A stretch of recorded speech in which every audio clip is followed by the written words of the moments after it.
You did mention the Bills win 23-20 over Cleveland. This game was not without drama. Although I will say this, Luca, for a game that came down till the end, it was a one-score game in the fourth quarter. It was a one-score game for the entire fourth quarter.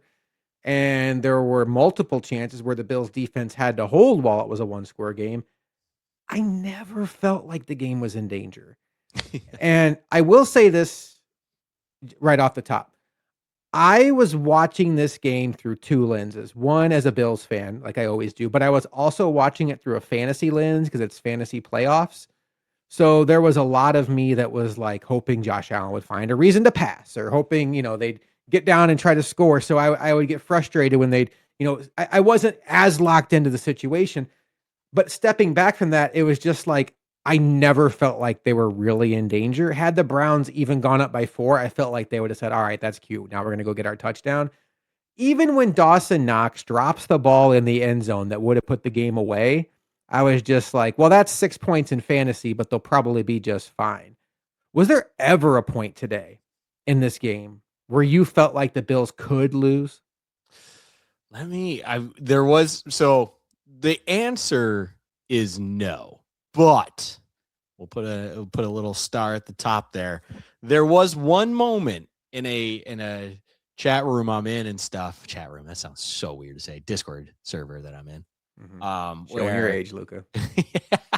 Where I did make the comment and I led it with, LMAO, but I was like, Bills might actually lose this one. And it was, I want to say, following I want to say it was the one where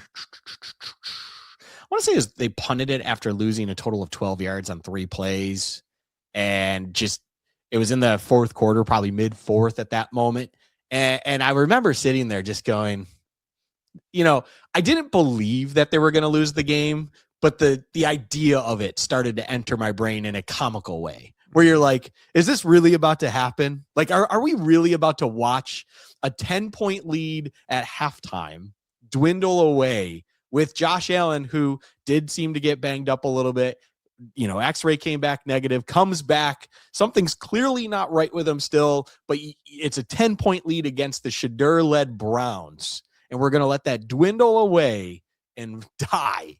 And that's how we're going to lose after what happened last week. It just, I didn't believe it to truly be something, but also at the same time, it did enter my mind a little comically where I would call it, it wouldn't have surprised me anymore if it happened. I guess that would be the line I would define it there. It got to a point where it was like, okay, this game is becoming so funny to me in the second half and in the fourth quarter that it no longer would feel unreasonably surprising if the Browns somehow put together one more drive, went down, scored, whether it was to tie or even to, take the lead at that point. It would have no longer surprised me just because the vibe of the game was starting to get weird and, the offense was having its issues. They got away from the run with James Cook, which looked absolutely unstoppable in the first half. And it was just the second half of this game needs to be studied by football scientists because I just don't understand what we were watching comparative to the first half and any other conventional football game. There was so much weird things going on that honestly, at some point we'll talk about it. That final drive for the Browns that ended in them punting on their own one because they, with the game on the line, didn't want to go for it on fourth down. Understandably so, because it was to convert 36 yards or whatever. It was 30 plus. I know that for sure. I'm going to say 36, but it's like, what a weird closeout to a game that, it's one that I think will be very forgettable in the long run once the playoffs get going, but not the prettiest when it comes to it. And I will say, I didn't ever think they were going to lose, but boy, would it have been funny if it actually happened in a very sad, I hate my life kind of way, but also not shocking.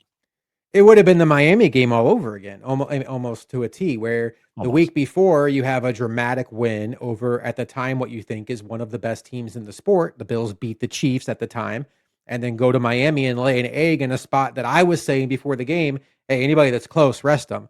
Genius Josh this week, after a big win against New England, is on the live show this week saying, hey, anybody that's close, rest them. Luckily, the Bills did not take that approach. Surprise, surprise. They do respect the fact that this is the NFL and the worst team of the league still has elite athletes.